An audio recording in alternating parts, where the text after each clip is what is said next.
Now we're going to solve an applied problem. It's exactly problem example 12 in section 8.1. So if you want to see a better picture, you can look at what they have in example 12, although I tried to recopy everything as much as I could.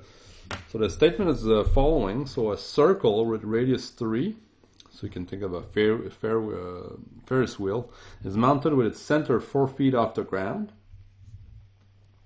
So which means that the bottom of the circle is 1 foot above the ground. Sketch the graph of the height above the ground of the point P as the circle is rotated clockwise. Now P starts at the very bottom of the circle or the Ferris wheel, and we want to graph the height of that point as the angle is rotated clockwise, and we want to find a function that gives the height in terms of the angle. So let's try to investigate a little bit what our function is going to look like. So here, if this is the height, okay, maybe you could call that h, and we want to find the height as a function of the angle. Okay, maybe I should just write angle theta. Okay. Now, initially, P, where is P? P starts here at the bottom of the Ferris wheel, and the height is definitely 1. Okay. If we turn by 180 degrees, P is going to end up all the way up there. So this is what? This is going to be 1 foot plus the diameter. Now the radius is 3, diameter is 6, so this is going to be 7. Okay, so we're going to start off here when theta is 0. When theta is pi degrees, we're going to be at 7. In between, at pi over 2, we're here, so we're at 1. We're at 4. So 4 is just halfway between 1 and 7. So we're going to be at pi over 2, we're here. Now at 3 pi over 2, we're going to be here. So this is at 4 again. And finally, we come back to where we were initially after a full rotation of 2 pi. So we're back at 1 foot. So our function is likely to look like this. Okay. And it's probably going to be some sort of sine or cosine curve because it's linked to the coordinates of a point that's being rotated around a circle. So this is what we're sort of aiming for. So one strategy would be to try to identify what kind of function would have these features. For example, we can identify the amplitude immediately here. Okay, so we can determine what sort of A is, an absolute value. Period is clearly 2 pi, because after a full rotation, we're back to where we had started. And with these features, we could try to construct a function that has these features. Now I propose a different approach. So this is kind of different than what the book does. And we're going to use the fact that we know for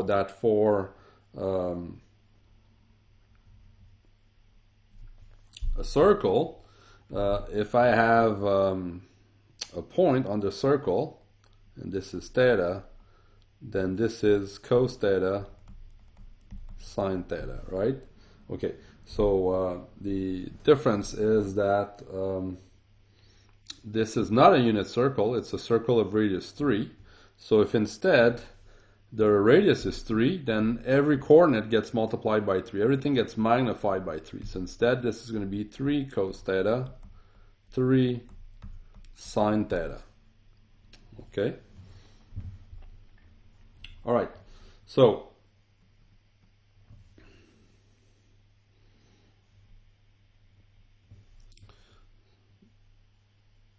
we want the height, right? So we're really interested in this thing here. Okay, so let's first take a look at this function, what it looks like. So y equals 3 sine theta. So that the only thing that does is that it changes the amplitude of sine theta. Okay, so sine starts here at 0. At pi we're at 0 again. At pi over 2 we're at 3. So it would go like this and back down. Okay. So this is 3 sine theta. But let's take a look at the curve we have previously. Well, we see that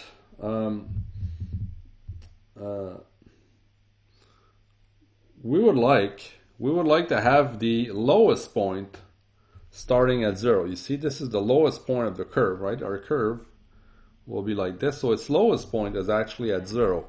For our function, the lowest point is not at 0 right now. Okay. Lowest point occurs at, well, at this guy here, or maybe just before here. It occurs at minus pi over 2, because this is pi over 2 here. So one way to get the lowest point at 0 is to shift the graph by pi over 2 to the right.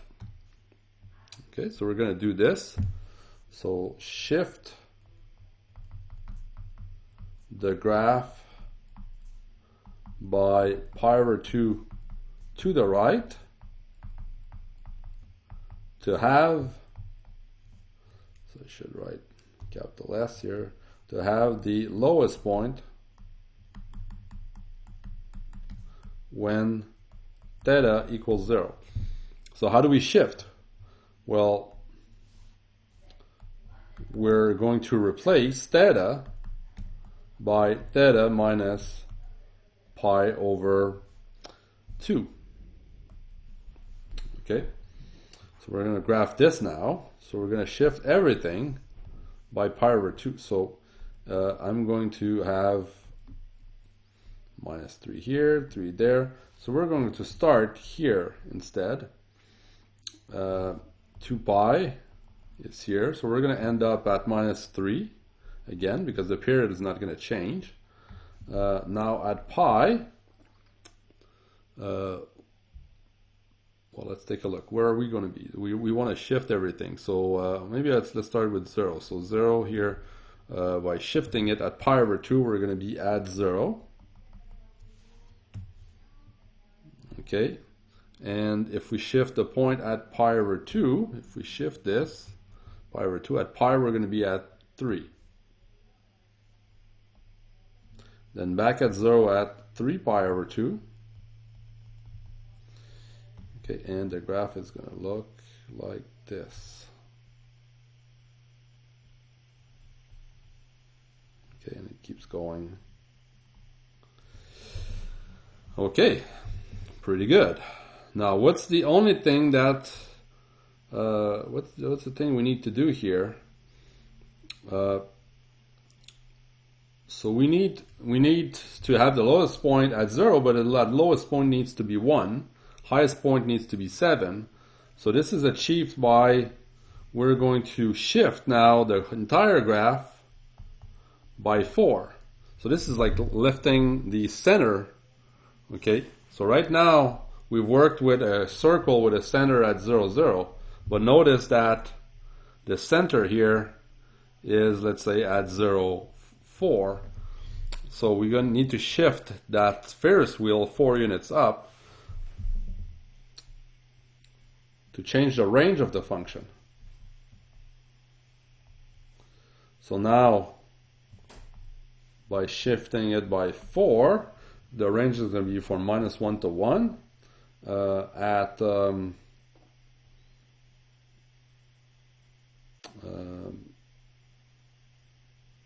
sorry, no, not minus 1 to 1, 1 to 7. And at 4 is going to be the midpoint. So we're going to start at 1. Okay, let's write 2 pi. Now, at pi over 2, we're at 0 before. Now we're going to be at 4. So I need to add those to get to my x-axis. Pi over 2, pi, 3 pi over 2. And now let's shift at pi over 2 up by 4, at pi up by 4, up by 4, and up by 4, like that. And then, okay, so this is the graph of y equals 3 sine of theta minus pi over 2 plus 4. Maybe I should write h, because that was the height. So this is the function we were looking for. You can compare what we had graphed initially and now what we have right now, and those two are the same. Maybe a quick note, it's possible to write the function slightly differently. We can use the fact that, okay, I'm going to use the fact that I know that the cosine of theta is the sine of pi over 2 minus theta. And what I have here is almost pi over 2 over theta. It's the opposite of that. So one thing I can do is factor a minus sign, and then I get minus pi over 2 minus theta, like that. Oh, I forgot my sign. Just went away. Minus pi over 2 minus theta plus 4. So actually I'm not going to use this identity immediately. It's actually over here that I want to use it. I want to use it afterwards. Here, well, no, actually it's going to be one step after. What I want to use right now is the fact that sine of minus some angle is minus sine of the angle. This is because sine is odd, remember? So this is going to be, so this minus sign, I can take it outside of the sign, basically, because sine is odd, like that. And this is where, after that, I'm going to use the fact that sine of pi over 2 minus theta, that's the same thing as cos of theta. So this is minus 3 cos theta plus 4. So it gives you actually a nicer way to write down the function. And this is the answer they arrive to in the book. But both are good, like both are actually correct. It's just that after simplifying the sign, we can arrive to something that's looks a bit nicer, minus 3 cos theta plus 4, and that gives you your height.